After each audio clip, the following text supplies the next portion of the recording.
I helped one of my consultation clients map out his listener journey from his podcast to his product.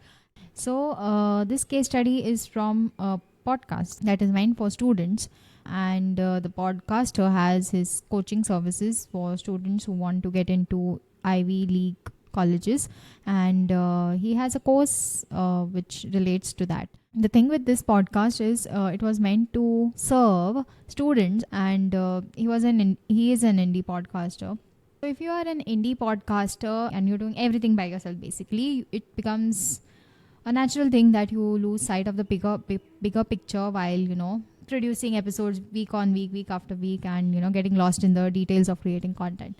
So what you need to do is sometimes zoom out of your content creation process, see what's working, what's not working, what you could do better, what you need to stop doing, and what is working well, and you need to keep doing more of it. So it's not always the content, but rather how the content is put out that makes a lot of difference. So here's how I helped my clients map their podcast listener journey that helped him drive clients for his coaching business.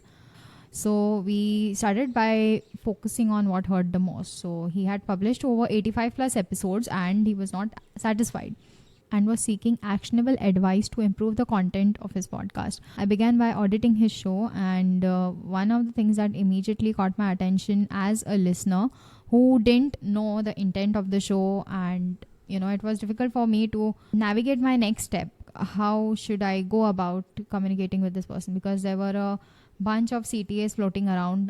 Join my Facebook group, buy my Kickstarter course, here's a freebie, sign up for waitlist, and a bunch of different things happening, and there was no streamline.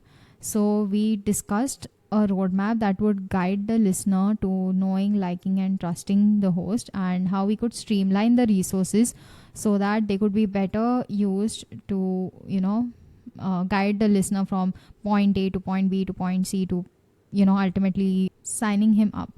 The other thing that we touched on was content.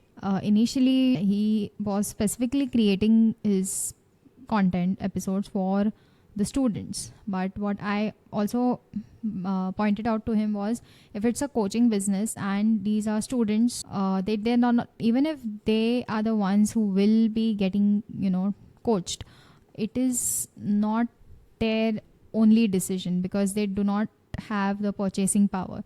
Whom you also need to convince to purchase your course is their parents. So you need to put out content that also helps the parents trust you.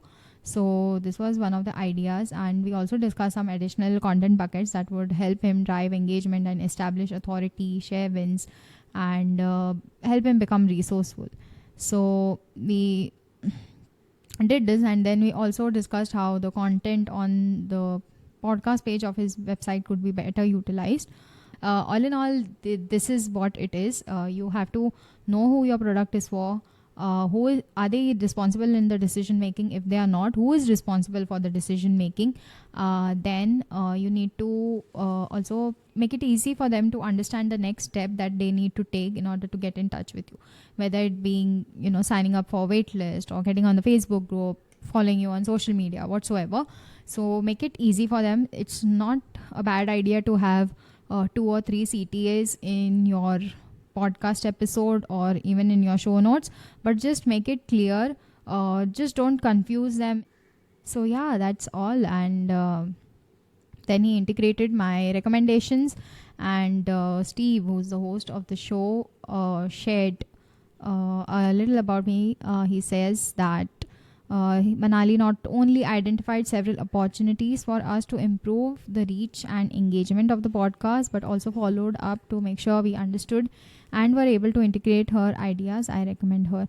So yeah, this is what it is. If you're an indie podcaster, or if you are overwhelmed and you're not able to identify what is working, what is not working, or you have some ideas in mind, just reflect on your journey, look back and just see how you're marketing your episode. Is there a problem in production?